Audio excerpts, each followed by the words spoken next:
Kana. Sige. Da. Saka warang ka, ikaw si warang. Sige. Da. Iskot manawag. Kaning mulong nanawag man ni oy. Sa paong.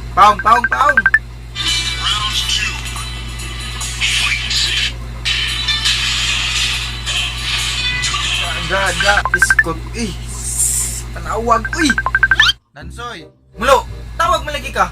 Tawag nagbalik piki, gadua pa ko. Kadyo, tanggod na araw tuyo, importante kayo. Unsa man di ay na? Kuan ba ka na?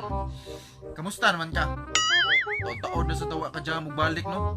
Ay da, busy ko sa trabaho May man ka kay no work since birth man ka. Andan na kang may kwarta. Ano ko, Kita ang ganitag paagyan ni makakwarta. Nakay ka suggest diha. Pamunit ka tong latakaw. Pamasura ba na unsa? Open-minded man ka.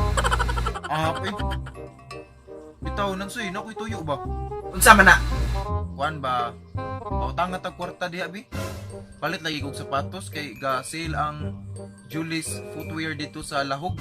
Daghan kay mga baratong sapatos ba. Nay Adidas, nay Lima, nay Underarms, ug naapoy adasdas.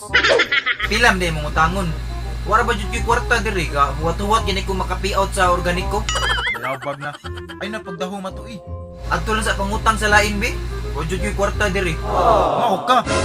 Karon na gani ko nakaduol nimo. Karon na gani ko nakahangyo nya, wala dayon. Paita. Sa ubang tao pa na makapahuwam ra ka. Mao na nakapait ninyo. Abi kay arangan na inilas dayon. Los ninyo. Time sa ragod. Relax lang ha. Relax lang. Ayo lang sa kasuko diha. Wa lagi kay kwarta ron. Usa pa sad. Napaman kay huwam nako 10,000. Pag naging semana, wa pa gani ka kabayad ato. Ayaw ko dog change topic diha. Unsa man? Magpautang ka o di? Daghan ba nimong istorya nga ha, Ayaw ko nagiskuti ang mga nanglabay, ang importante ang karon. Unsa man? Magpautang ka o di? Dilas biya nimo di ka magpautang da. Mura pagkakinsa. Bayaran bitaw na nako, may ako nang gipangayo. Pag-ila lang jud kas imong pagkaarte. I-block hinon ka sa Facebook noon. Ay ko gagita kay basta gipatulfo ti ka. Ahak na ni ron. Ako pa giutangan, ako pa ipatulfo.